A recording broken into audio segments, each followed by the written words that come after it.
کہ اگر ہم رزق کی ایسی فراوانی کر دیں کہ سب کے پیٹ بھریں, دنیا میں کوئی غم اور ٹینشن ہی ختم, سارے غم اور ٹینشنیں بالکل ختم ہو جائیں, تو اللہ فرماتے ہیں اس کا رزلٹ کیا ہوگا.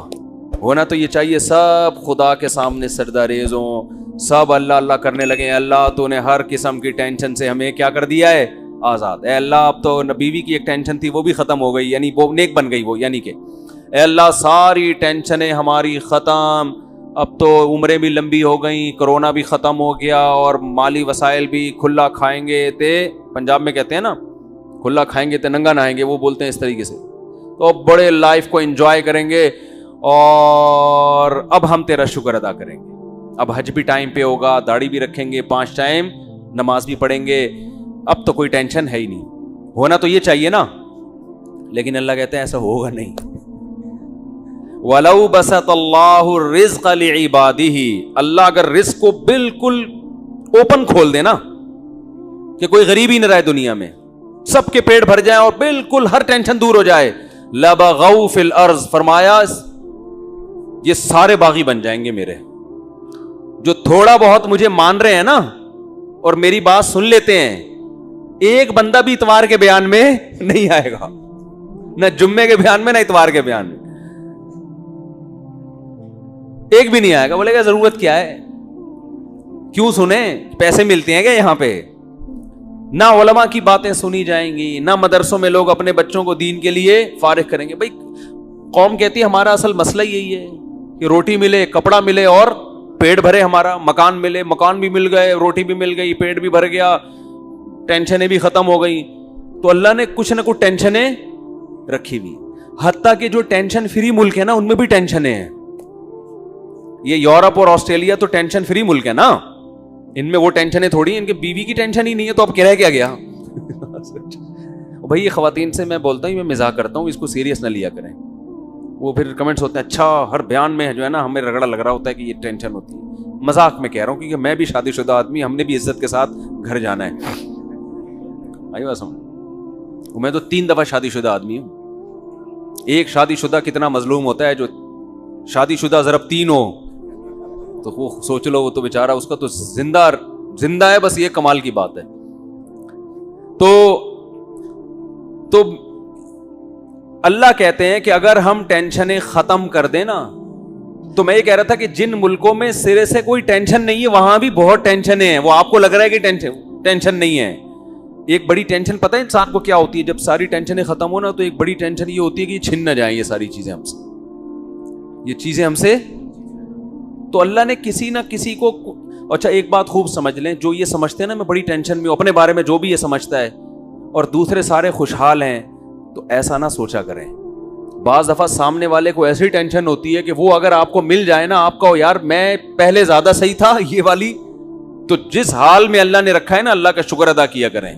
کچھ پتہ نہیں ہوتا کہ سامنے والے کو کیا ٹینشن ہے اور وہ کس مصیبت میں زندگی گزار رہا ہو. تو جو اللہ نے جس حالت میں رکھا ہے, تو قرآن کہتا ہے اگر ہم رزق کی فراوانی کر دیں اور ساری پریشانیاں ختم کر دیں, تو شکر گزاری کے بجائے کیا پیدا ہوگا, بغاوت پیدا ہوگی, نافرمان بن جائیں گے.